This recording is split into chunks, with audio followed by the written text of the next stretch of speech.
নমস্কার বন্ধুরা, শ্রেয়সী রান্নাঘরে আপনাদের স্বাগত জানাই। আজ আমি বানাচ্ছি কাতলা রেজালা বা কাতলা মাছের রেজালা। রেজালা নামটা শুনলেই আমাদের প্রথমে মাটন রেজালা বা চিকেন রেজালার কথাই মনে হয়। কাতলা রেজালাও যে এত সুন্দর খেতে হতে পারে সেটা নিজে না বানালে বুঝতে পারতাম না। তো চলুন বন্ধুরা দেখে নিই রেসিপিটা।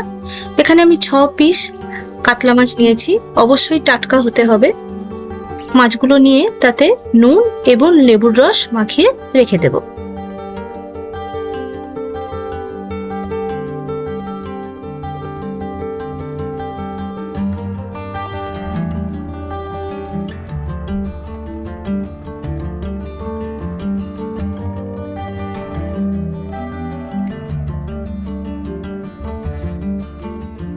এরপরে একটা বাটিতে 15 কাজু বাদাম আর 3 টেবিল চামচ পোস্ত দিয়ে কিছুক্ষণ ভিজিয়ে রেখে দেব।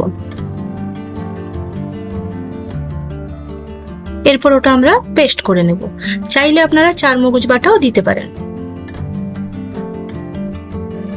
এরপর মিক্সির বাটিটা পরিষ্কার করে 4 টুকরো আদা, মোটামুটি 1টা রসুন, 4টে কাঁচা লঙ্কা, 1 চামচ জিরে ও 2 চামচ ধনে দিয়ে বেটে নেব।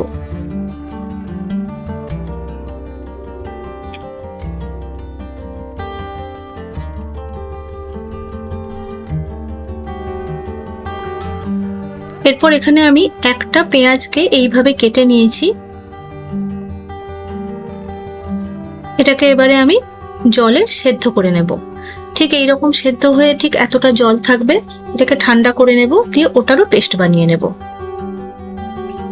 আমি 2 কাপ মতো জল দিয়েছিলাম।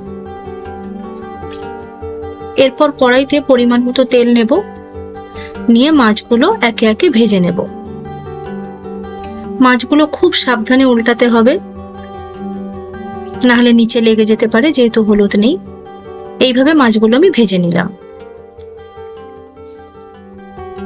এরপর 2টো শুকনো লঙ্কা, তেজপাতা, গোটা গোলমরিচ ও কিছুটা মৌরি আমি দিয়ে দিলাম ফোড়নে। একটু নেড়ে চেড়ে নেব, সুন্দর গন্ধ বেরিয়ে আসবে। সেই সময় আমি সেদ্ধ করে রাখা পেঁয়াজটা দিয়ে দেব।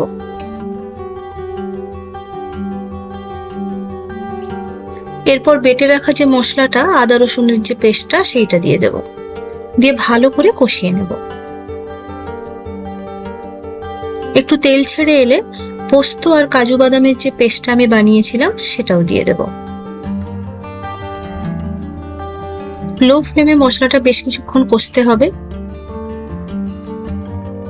এইভাবে তেল ছেড়ে এলে আমি এখানে চিনি দিয়ে দিলাম, একটু গরম মশলা গুঁড়ো দিয়ে দিলাম, দিয়ে আবারও কিছুক্ষণ নেড়ে নেব। পরিমাণ মতো নুন দিলাম।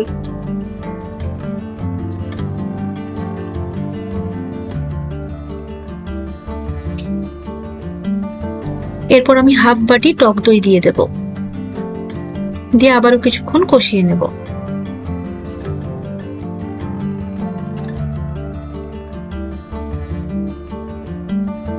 এরপর তেল ছেড়ে এলে আমি এখানে 2 কাপ মতন জল দিয়ে দিলাম।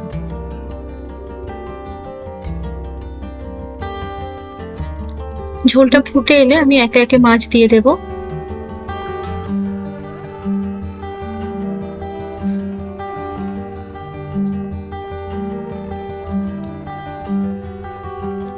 এরপর ঝোলটা ঘন হয়ে এলে কাঁচা লঙ্কা চেরা, ঘি দিয়ে ওপর থেকে ছড়িয়ে পরিবেশন করব। ব্যাস তৈরি কাতলা রেজালা। গরম গরম ভাতের সঙ্গে অসাধারণ খেতে লাগে, একবার বানিয়ে দেখবেন। যদি আমার রান্নাটা আপনাদের ভালো লেগে থাকে তাহলে চ্যানেলটা সাবস্ক্রাইব করতে ও ভিডিওটিতে একটি লাইক দিতে ভুলবেন না।